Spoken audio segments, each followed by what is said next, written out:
おなじみ久保田裕楽先生にお越しいただきました。よろしくお願いいたします。デジタルのってゲームありき、ゲームのコンセプトであるとか、こういうことを表現するんだとか、最初にあるじゃないですか。それを再現するためにどういう世界観設定をつけたらいいのかとか、どういうキャラクターを登場させたらいいのかみたいなところを決めなきゃいけないっていうところが TRPG と大きく違うところだと思います。じゃあオクトパストラベラーがすごく印象に残っていて、TRPG を作ってる会社であれば、世界観の設定とかできるだろうっていう形でうちにオファーをいただいて、TRPG らしさ、実際にゲームのシステムの中にもそういう要素が組み込まれたりとかするんで、やはりその TRPG を意識した作りにはなってると思いますね。一つお知らせがございます。黒帯ゲームズはですね、デジタルゲームのシナリオの制作体制を強化しようと思っております。その一環としてですね、久保田先生の知見をですね、お借りすることになりました。実際シナリオ制作もお願いしていくような予定で、営業とかね。そうですね。TR の方で TRPG を作りながら、デジタルの方で丹沢さんに協力するっていう、そういう形で当面は協力関係なので、いろいろちょっと今後楽しいことが発表できたらなと思っております。黒帯チャンネル。はい、皆さんこんにちは。黒帯チャンネルです。今日はですね、当チャンネルに3回目、動画としては4本目のご登場となります。おなじみ、久保田裕楽先生にお越しいただきました。久保田裕楽です。よろしくお願いいたします。よろしくお願いします。もう3回目。そうですね。前後編があったから。武道の回が長くなりすぎて2回に分けたというのがあるので、4本目ということになります。今日ですね、実は久保田先生とお話したい内容は、武道の話でもなくてですね、TRPG の話でもなくてですね、デジタルゲームのシナリオの話をさせていただきたいと思っております。あんまりやったことない。そうですよね。宣伝するぐらい。こんなのが出ますよ。これを出しましたよみたいな感じですもんね。それぐらいですね。このチャンネルも TRPG 畑の人かなりいられてると思うんですけど、久保田先生、実はデジタルゲームの仕事めっちゃたくさん手掛けられて、そんなにね、たくさん皆さんが知ってるタイトルたくさんやられてるんじゃないかなと思いますけど、どんなタイトルをやられてるんでしたっけ？一番大きいところで言うと、スクエアエニックスさんのオクトパストラベラーの一番最初のやつですね。それから、ブレイブリーデフォルトの2が大きなところかなと。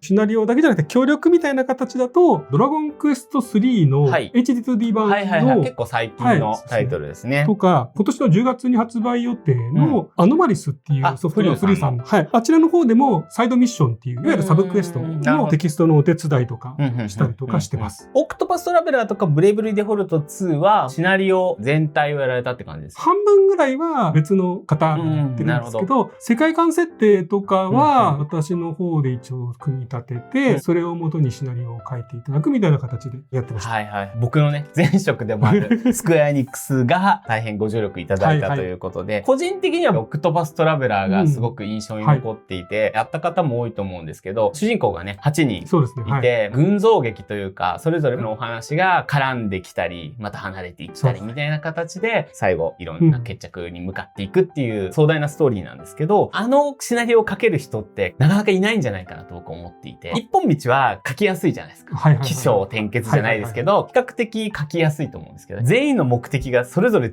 ったりだとかいう中で、それぞれのお話が同じぐらいの章立てで最終的にちゃんと綺麗に収まるっていうのは TRPG ともまた違いますけど、久保田さんっぽいなって思いながらプレイしました。僕クリアまでやりましたけど、なんかぽさあるなって思ったんですよね。なのですごく印象に残っていて、プロデューサーの浅野さんが TRPG を作ってる会社であれば、世界観の設定であるとかできるだろうっていう形で、突然うちにオファーをメールでいただいて参加する形になったっていうのが経緯で、TRPG らしさ、実際にゲームのシステムの中にもそういう要素が組み込まれたりとかするんで、例えばいろんな NPC から物盗めるよ、盗んだものがシナリオに絡んでるよみたいなところとか、そういうのがいろいろ組み込まれてて、かなりその TRPG を意識した作りにはなってると思いますね。HD2D ならではでいいなと思ったのは、FF15 とか作ってるチームのシナリオの人とかと話すと、1個のハイモデルを作るのに、億円ってかかるんですよ。だから、パッと出てきてパッと死ぬキャラクターなんてデザインできないんですよ。あの表現でやってしまうと。だから、キャラがそんなに出せなくて、ハイモデルのキャラクターに対して、ローモデルのキャラクターを前で喋らせることってできないんですよ。バランスがどうしても崩れちゃいますからね。崩れちゃうので、ハイモデルのキャラクターとドラモンを一緒にやるには、どんな NPC でもハイで作作らなくちゃいけないので、あんまり人数作れなくなってきていたという RPG にあった弱点みたいなものが HD2D だと次の街に行って同じグラフィックの証人がいても許されるじゃないですか。服の色が違うとか、ね、服の色がちょっと違うとか、そういうところも良かったのかな。群像劇を語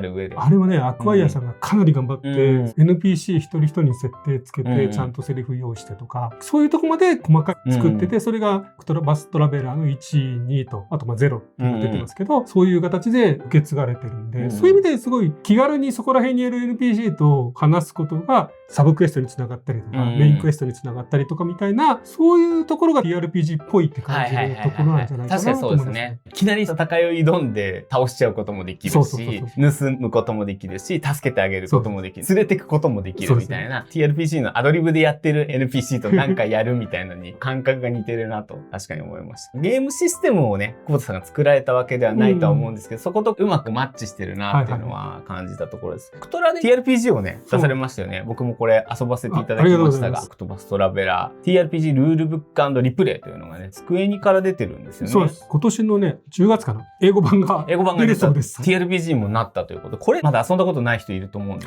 軽くご紹介していただいてもよろしいですか？どちらかというと、TRPG っていうよりは原作を再現するっていう風に割り振った感じで、ジョブのアビリティとか、オリジナルのものも入れてはあるんですけども、基本的にはゲーム内で出てくるジョブのアビリティであるとか、戦闘もシールドとブレイクっていう特徴的なシステムがあるんですけども、それを TRPG の戦闘で再現するっていうみたいな形で、どちらかっていうとかなり実際にオクトラを遊んだ方が TRPG で遊んでも、あ、これオクトラっぽいよねっていうところを目指す形で作ったんで、ちょっと普通の TRPG とは作り方がやっぱり。そうですよね。ただよくここに落とし込んだなっていうか、コンシューマー RPG のシステム設計ってコンピューターが計算してくれるからいいよねっていう概念がいっぱいあるわけですよね。これを TRPG でやったら計算がややこしくて全然テンポ悪いなみたいな要素がそのまま推測しようとすると出てきちゃうから、どこか削ったりとかいじったりするっていうところがちゃんと今まで TRPG を作られてきた久保田さんがちゃんと消化してるなと思いました。TRPG の久保田さんをご存知の方も、TRPG とも関連しつつデジタルの仕事をやられている久保田先生にですね、今日はですね、デジタルの仕事っていうところにスポット当てて、いろいろお話を伺っていきたいと思います。よろしくお願いします。一言でデジタルゲームのシナリオ仕事って言っても、一番最初だと世界設定とか、プロット切ったりとか、あとキャラ設定とか、テキストセリフ実際書いていって、収録がある場合は声優さんの台本書いたりとか、いろいろあると思うんですけど、久保田さん、主にどのパートをやられるんですか？ゲームによっても違うんですけど、一番大きく関わらせていただいたオクトラとブレイブリーだと、世界観設定のところと、シナリオのプロット、それから実際のシナリオテキストの執筆っていうところが主な、サブのクエストとかも一部やったりとかしてるんですけども、そこがやっぱメインでやらせていただいてますね。ドラクエ3はどこをやられたんですか？ドラクエ3はどこまで行っていいのかは、そう難しいところなんですけど、HD2D 版が出るよっていう時に、前資料みたいのの過去のドラクエのロトシリーズがどういう風になってるのかね。小説とかね、いろんなものが出てますよね。そういうのをちょっと集めて、実際に HD2D のシナリオを作る時の参考になるための資料を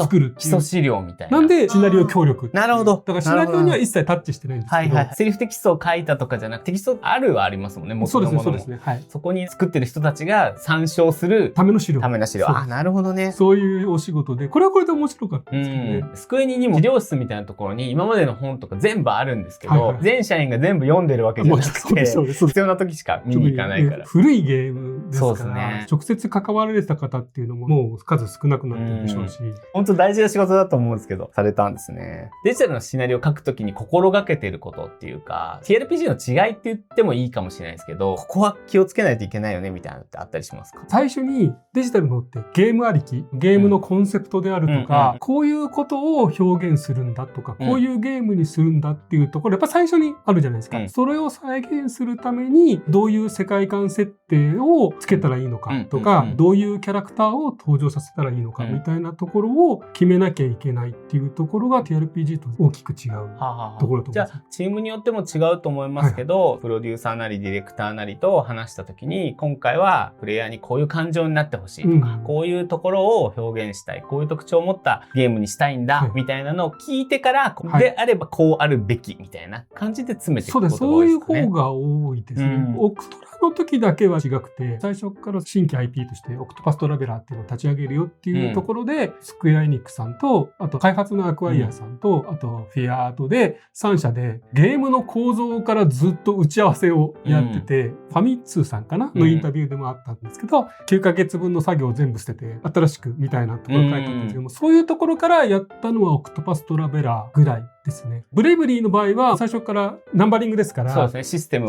はあるし、今回はこういうことをテーマにして、ブレイブリーデフォルトっていうタイトルで行くんだっていうのが最初にあったんで、じゃあこういう世界観で、こういうキャラクターでみたいな形でありますし。順番ですよね。ゲームシステムとシナリオとか全部相対として詰めてって、ガッて揃えるパターンもあるし、システムとか特徴的な何か要素が、これは絶対ありきで、そこに付随してどういうシナリオがあるべきかみたいになっていくパターンもあると思うんですけど。そっちの方が多いですね。そうですよね。オクトパスが特殊な例かなって僕も聞いてて、そんなに恵まれたタイトルに関わったことがないかもしれないと思いました。ポストだったら動くコックピット筐体を作ろうって思っていて、コックピット筐体で楽しむためには、プレイヤーが乗ってる人ですよね。自分がパイロットですよね。ってなると、ガンダムのゲームみたいな感じだと、僕がアムロになるとかじゃないわけですよ。僕は僕なんですよね。ってなった時に、じゃあどうしたらもう一人キャラを乗せられるだろうかって思った時に、地球から離れたここで戦争が起こってて、ここにゲームセンターがリンクしてしまって、ダブルパイロットで操縦する地球人がめっ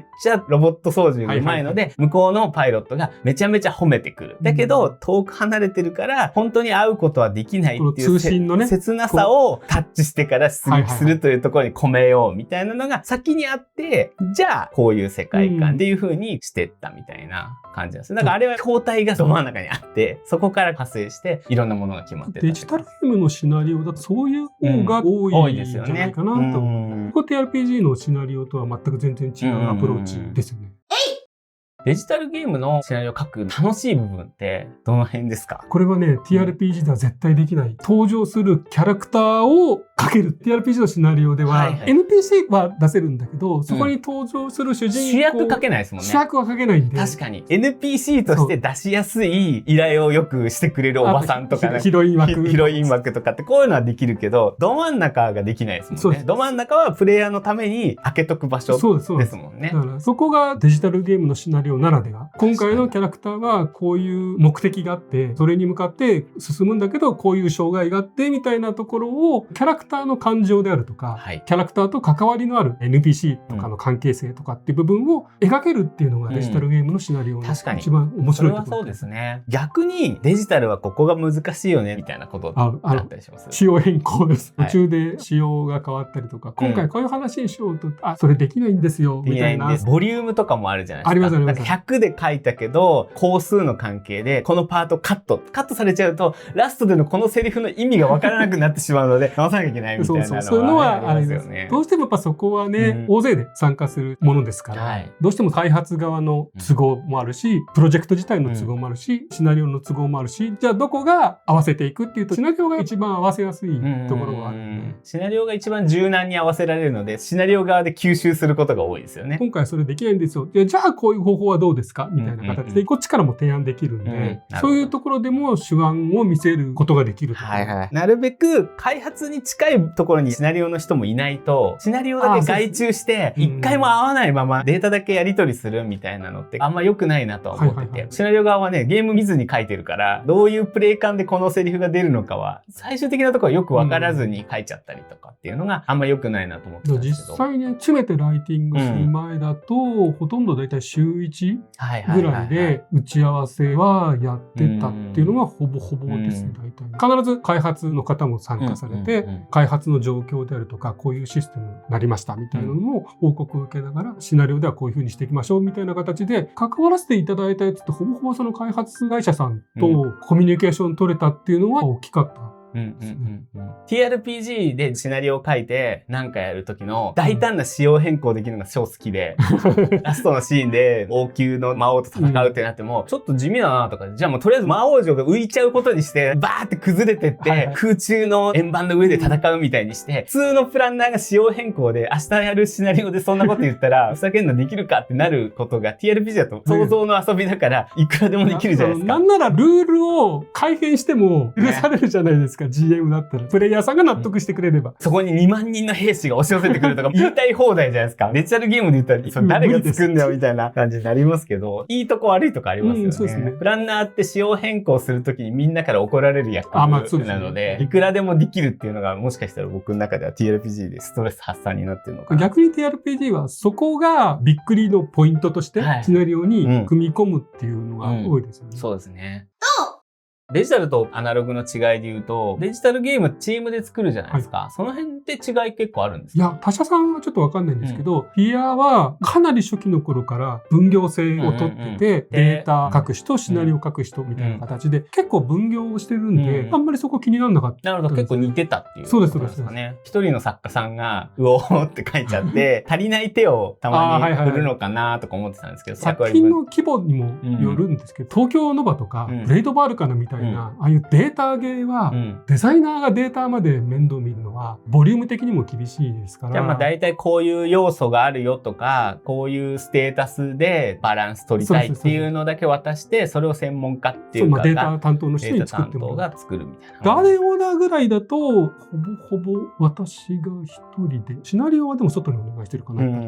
みたいな形で、データが少ないとデータとシステムと連動させたりとかするところも考えなきゃいけないので、データも自分で作ることはありますけど、ほとんどはやっぱ分業ですね。得意な人がその能力研ぎ澄ませていった方が効率はいいですもんね。でもね、プロジェクトが並走してるとね、取り合いになるんですよ。ああ、なるほど、なるほど。あ、それもデジタルでもね、よくあると思う。デジタルでもめっちゃあります。あとはデジタルで言ったら、音声収録するとかですかね。台本だって書き方違いますもんね。台本は私はやったことない。大体開発さんとかで作ってきてくださった台本を見てチェックするぐらいですね。ただ、なるべくスケジュールがつくときは収録の現場には行って、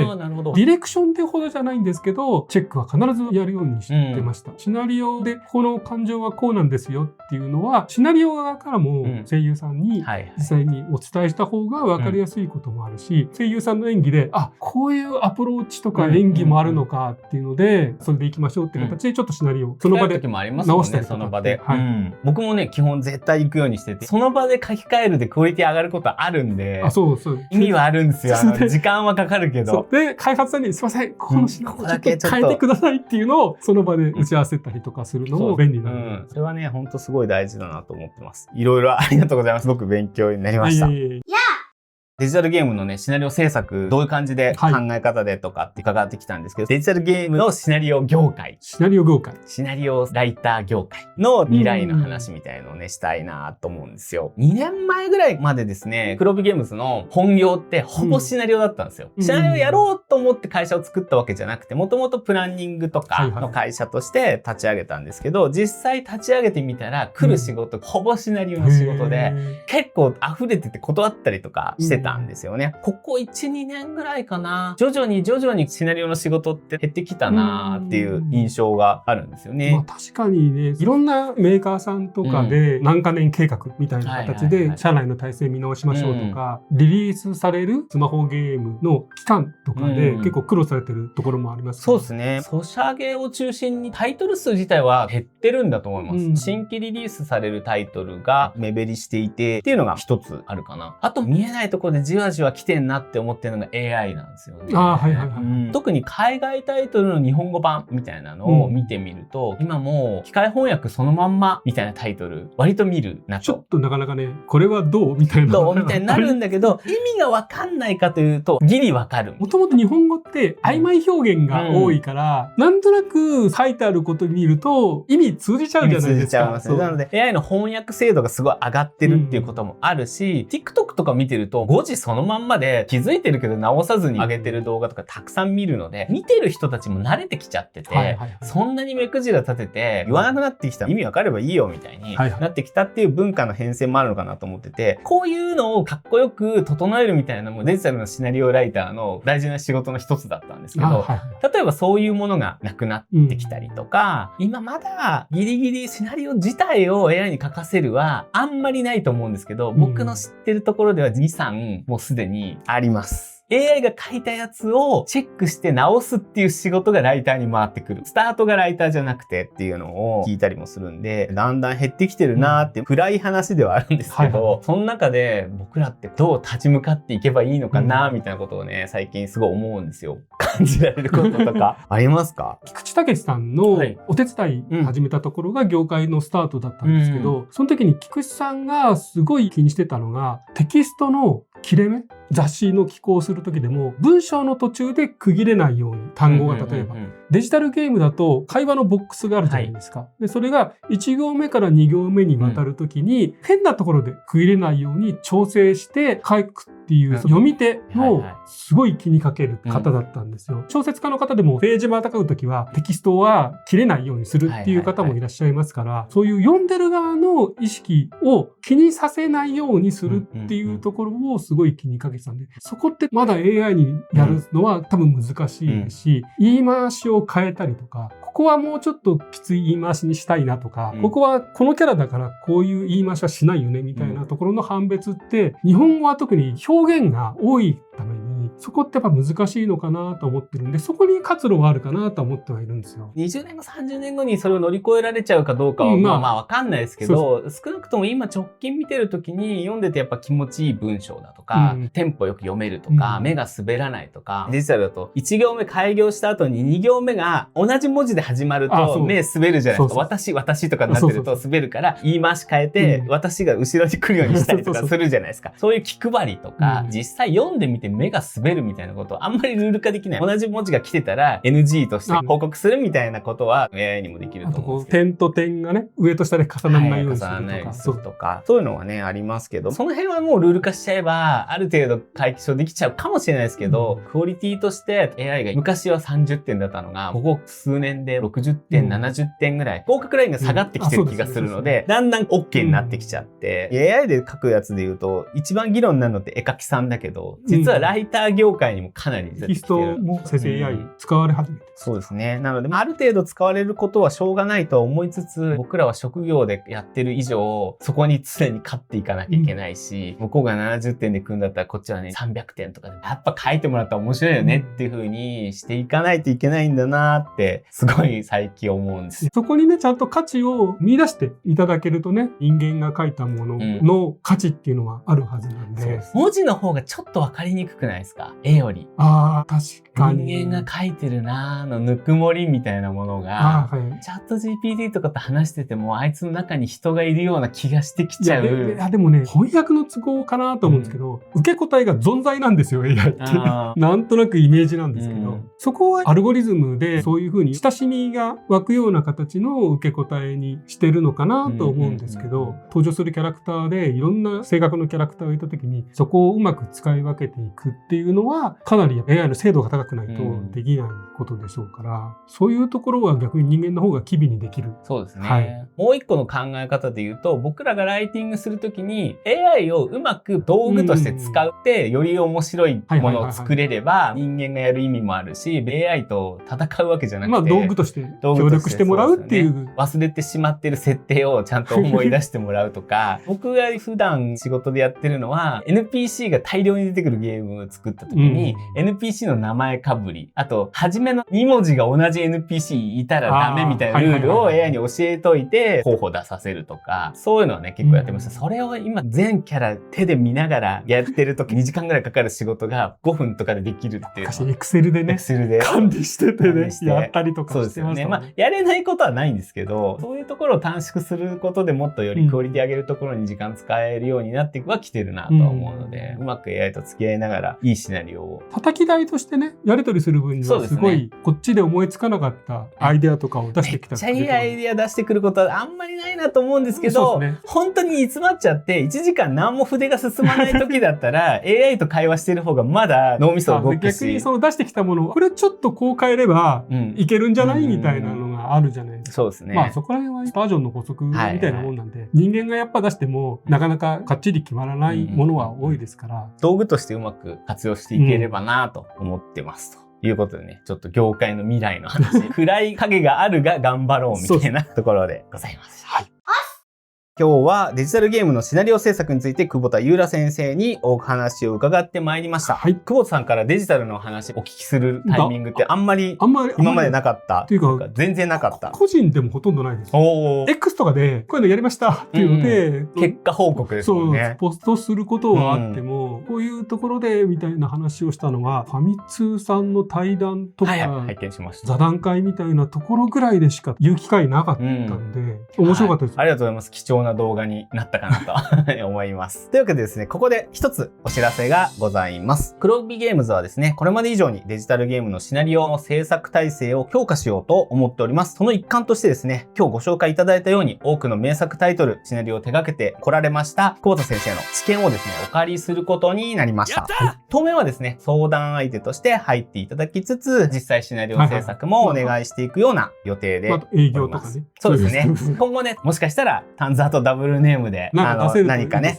シナリオ制作担当するようなこともあるかもしれません。久保田先生とね、組むことで面白い化学変化が生まれたらいいなと思ってワクワクしております。はい、よろしくお願いします。とはいえ、フィアから離れるっていうわけじゃなくて、フィアの方で TRPG を作りながら、デジタルの方で田沢さんに協力するっていう形の体制を当面は取っていければなっていう感じにはなります。そうですね。黒帯ゲームスも TRPG の仕事たまにしたりするので、ふわっとはしてますけど、まずは黒帯ゲームスのデジタルシナリオの制作部門を強化するために、久保田先生に逆にほら、ご協力いただいて。うちで作ってる TRPG のお手伝いを丹沢さんに、前に東京の場の、そうですね。サプリメントの時にちょろっとお手伝いさせていただいたことが、実は名前が載ってたことがある。そういう形で、当面は協力関係なので、いろいろちょっと今後楽しいことが発表できたらなと思っておりますので、楽しみにしていただきたいと思います。黒帯ゲームズはですね、そういう形でゲームの楽しさをね、仕様とかもしっかり理解した上で、最大限盛り上げる世界観とかシナリオを提案していける会社を目指していきたいと思います。ご興味のある方はですね、ぜひお気軽にご連絡いただけたらと思います。よろしくお願いします。お願いします。というわけで、黒帯チャンネルはゲーム業界の話やゲームの作り方などゲームに関するいろんな話題をお届けするチャンネルです。面白かったという場合は高評価、チャンネル登録、ハイプをお願いします。また、こんなテーマの話を聞いてみたいなどリクエストございましたらコメント欄にお願いします。ではまた次回をお楽しみに。さよなら。